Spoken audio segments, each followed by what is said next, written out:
고린도전서 15장 1절에서 11절까지의 말씀 우리 한 목소리로 함께 봉독합니다. 형제들아, 내가 너희에게 전한 복음을 너희에게 알게 하노니 이는 너희가 받은 것이요 또 그 가운데 선 것이라. 너희가 만일 내가 전한 그 말을 굳게 지키고 헛되이 믿지 아니하였으면 그로 말미암아 구원을 받으리라. 내가 받은 것을 먼저 너희에게 전하였노니 이는 성경대로 그리스도께서 우리 죄를 위하여 죽으시고 장사 지낸 바 되셨다가 성경대로 사흘 만에 다시 살아나사 게바에게 보이시고 후에 12 제자에게와 그 후에 500여 형제에게 일시에 보이셨나니 그 중에 지금까지 대다수는 살아있고 어떤 사람은 잠들었으며 그 후에 야고보에게 보이셨으며 그 후에 모든 사도에게와 맨 나중에 만삭되지 못하여 난 자 같은 내게도 보이셨느니라. 나는 사도 중에 가장 작은 자라. 나는 하나님의 교회를 박해하였으므로 사도라 칭함받기를 감당하지 못할 자니라.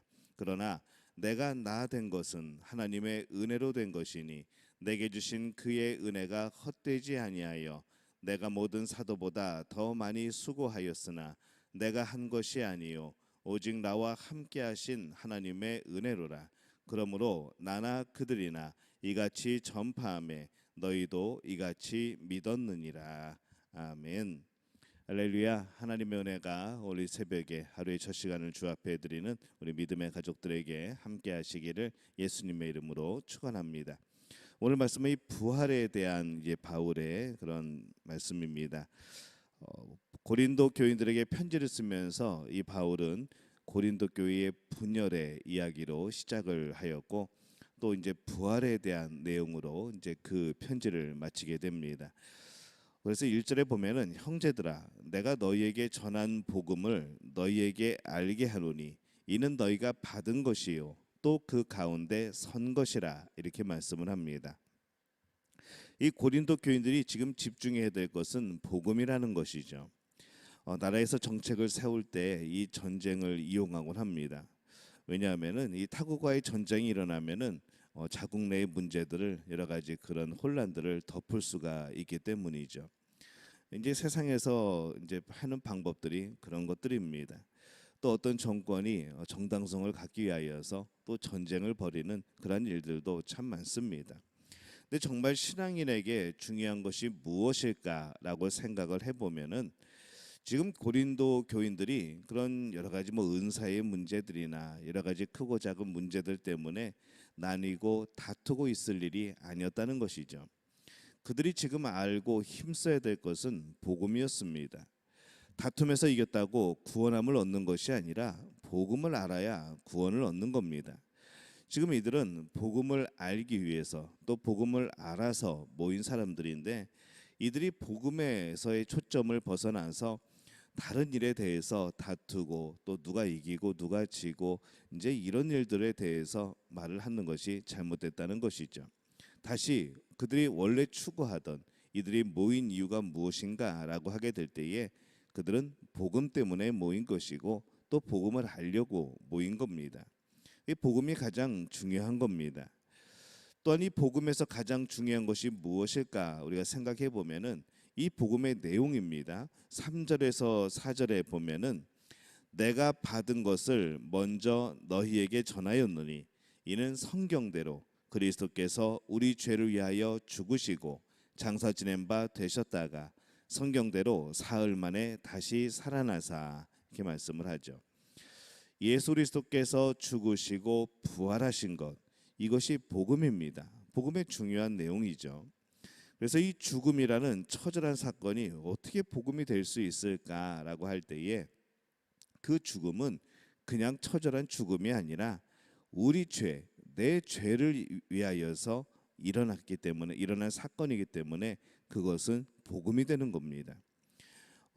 그러니까 객관적으로 볼 때에 흔히 역사가들이 말하는 그런 세상 사람이 말하는 입장으로 볼 때에 그냥 어느 한 시대에 유명한 사람이 오해받아서 십자가에 못 박혀서 죽었다라고 한다면은 정말로 처절한 죽음이 되어질 수 있겠죠. 그냥 그것도 우리의 감정이입이 될 때만 그냥 처절하다라고 표현을 쓰지만은 그냥 객관적인 사건으로 볼 때에는 그냥 그렇게만 표현이 되는 겁니다. 근데 이것이 복음이 되어지려면 어떻게 되어져야 되는가 하면은 나랑 연관이 되어져야 되는 것이죠. 그 사건으로 인하여서 내가 큰 영향을 받고 나의 변화가 있고 또 나의 생명이 죽음에서 또 생명으로 옮겨진 이 사건이 있어야 되는 겁니다. 그래서 이 복음이라고 하는 것은 예수님의 죽음은 우리에게 복음이 되어지는 것이죠. 만약에 우리랑 상관이 없다면 그것은 복음이 아니고 그냥 떠도는 이야기가 될 겁니다. 하지만은 그 죽음이 처절함만은 아닌 이유는 바로 죽음으로 끝난 것이 아니라 부활하셨기 때문에 또 그것이 또 우리에게 복음이 되어지는 것이죠. 죽음도 복음이고 또 살아나신 것도 복음입니다. 왜냐하면 예수님의 살아나심도 우리와 연관이 되어져 있습니다. 그 사심으로 말미암아서 우리 또한 부활하게 되는 겁니다. 그렇기 때문에 우리에게 이것이 복음이 되어지는 겁니다. 여러분에게 이 십자가의 죽음 그리고 이 부활이 복음이 되어지고 있습니까? 그것이 여러분과 연관되어지면은 정말로 복음이 되어지는 겁니다. 예수님의 죽으심과 부활 사건은 세상에서 가장 유명한 사건이 됩니다. 그렇다면 이 사건이 우리에게는 어떤 의미를 가지고 있을까 하는 것이죠. 바울이 편지를 쓸 때에는 예수님의 죽으심과 부활이 많은 사람에게 알려지지 않았을 때입니다. 하지만 그때에도 여전히 그들에게 가장 중요한 것이었습니다. 오늘날에는 많은 이들에게 예수님의 죽음과 부활이 알려졌죠. 오늘날에도 여전히 중요한 겁니다. 중요한 것은 그것이 세상에서 유명한지가 아니라 나와의 관계라는 겁니다. 많은 사람들이 부활을 보았습니다. 오늘 말씀에 보면은 5절에서 8절에 게바에게 보이시고 후에 12 제자에게와 그 후에 500여 형제에게 일시에 보이셨나니 그 중에 지금까지 대다수는 살아 있고 어떤 사람은 잠들었으며 그 후에 야고보에게 보이셨으며 그 후에 모든 사도에게와 맨 나중에 만삭되지 못하여 난 자 같은 내게도 보이셨느니라 이렇게 말씀을 합니다. 제자들이 부활하신 주님을 보았고 그들은 변화되었습니다. 동생 야고보는 믿지 않았다가 부활하신 주님을 만나고 나서야 완전히 바뀌어서 초대교회의 지도자가 되어지죠. 그리고 500여 형제가 주님이 승천하실 때 함께 보았습니다. 우리 보통 뭐 교통사고가 나거나 어떤 일이 벌어졌을 때 목격자가 한두 명만 있어도 그냥 확실한 사건이 되어집니다. 그런데 이 주님의 부활은 한두 명이 아니라 수많은 목격자가 있습니다. 그렇다면 이것을 직접 보지 않은 사람에게도 확실한 사건이 되어야 되지 않겠습니까? 믿든 믿지 않든 부활은 확실한 사건입니다. 중요한 것은 우리가 부활의 진리에 동참하는 것이죠. 놀라운 사랑의 죽으심과 영광스러운 부활이 있는데 많은 사람들이 마치 그것을 모르는 것처럼 실제하지 않는 것처럼 그렇게 살아가고 있습니다. 그러면 우리는 진정 죽으심과 부활을 아는 사람인가? 라는 질문을 던져보게 되는 것이죠. 바울은 자신이 부활 사건을 복음으로 알게 된 그런 이야기를 하고 있습니다. 자신은 제일 마지막에 부활하신 주님을 보았다라고 말씀을 합니다. 그래서 이 고린도전서 15장 9절에 보면은 나는 사도 중에 가장 작은 자라 나는 하나님의 교회를 박해하였으므로 사도라 칭함받기를 감당하지 못할 자니라 라고 말씀을 하죠. 그는 교회를 박해하던 사람입니다. 그래서 가장 작은 자라고 칭하기에도 사실은 부족한 사람이다 라고 말씀을 합니다. 하지만 그는 이제 이 부활의 복음에 동참하여서 그 복음을 전하고 있습니다. 이 바울이 부활의 복음에 동참한 것에 대해서 말씀을 합니다. 10절에 보면은 그러나 내가 나 된 것은 하나님의 은혜로 된 것이니 내게 주신 그의 은혜가 헛되지 아니하여 내가 모든 사도보다 더 많이 수고하였으나 내가 한 것이 아니요 오직 나와 함께 하신 하나님의 은혜로라 라고 말씀을 합니다. 부활을 믿게 되고 그 복음을 가슴에 품게 되고 그래서 그 영광스러운 그런 행진에 참여하게 되어진 것, 이것이 하나님의 은혜라 그는 고백하고 있습니다. 그는 하나님의 은혜로 이 부활의 세계에 들어갔고 이 부활이라는 영광을 품을 수 있었고 또 이 부활이라는 복음을 전하면서 그 부활의 능력을 경험하며 살았던 것이죠. 그가 부활의 세계에 눈이 뜨고 그 세계에서 살게 된 것은 오직 하나님의 은혜라라고 고백을 하고 있습니다. 그리고 이제 그 복음을 위하여서 많은 수고를 하게 되고 그것이 오직 함께 하셔서 힘을 주신 하나님의 은혜로 가능해진 것이다라고 지금 고백을 하고 있습니다. 우리는 은혜 그러면은 우리가 받을 자격이 없는데 하나님이 우리에게 주시는 것을 은혜라라고 말합니다. 근데 은혜라고 해서 그냥 나는 어쩔 수 없으니까 하나님 알아서 하십시오라고 손 놓고 있는 것인 은혜가 아닙니다. 진정한 은혜는 무엇인가 하면은 하나님의 은혜를 말하면서 움직이는 것이죠. 바울은 이 부분에 대해서 더 많이 수고하였다라고 하고 있습니다.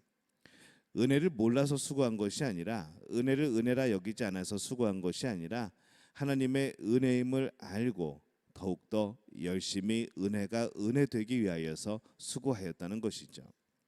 그래서 하나님의 은혜를 원하는 사람은 움직여야 합니다. 움직이는 겁니다.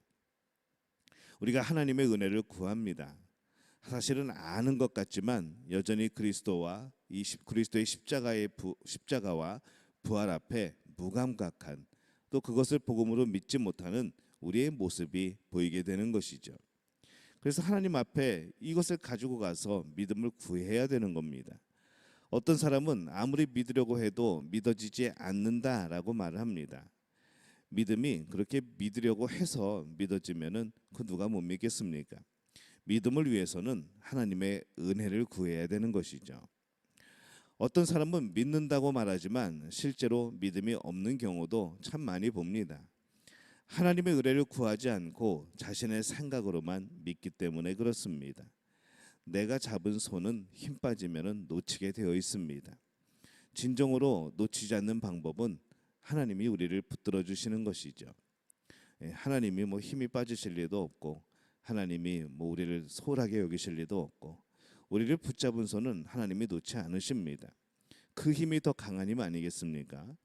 우리가 우리의 생각으로 무엇인가를 믿으려 하고 우리의 생각으로 무엇인가를 해보려고 하는 이런 많은 시도들, 근데 거기에 노력이 아니라 그것이 그냥 포기하고 하나님께서 다 알아서 하시겠지 하고 그냥 무관심해져 버리는 그런 모습으로 우리가 살아가고 있지는 않은가라는 생각을 해보게 되는 것이죠. 그랬기 때문에 우리는 하나님의 은혜를 구해야 되는 겁니다. 그래서 그리스도의 죽으심과 그 부활이 확실히 우리의 마음속에 새겨져야 합니다. 예수님의 죽으심과 부활이 나에게 진정 복음으로 들리십니까?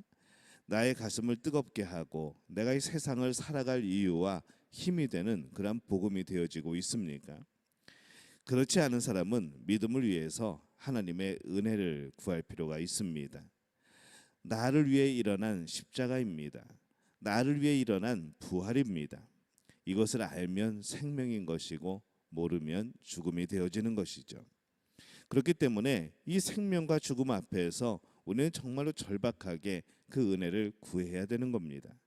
구하고 또 구하는 것이죠. 그러면 이 하나님께서 역사하시는 겁니다. 우리의 수고함이 필요한 겁니다. 부활하신 주님을 만날 때까지 멈추지 말고 끊임없이 구하게 될 때에 진정으로 이 십자가의 능력 그리고 이 부활의 능력이 우리 모든 성도들에게 함께할 줄로 믿습니다. 하나님의 은혜가 임하여서 부활이 나의 사건이 되고 내 일생의 가장 중요한 사건이 되어지는 놀라운 경험을 하게 되어지시기를 예수님의 이름으로 축원합니다.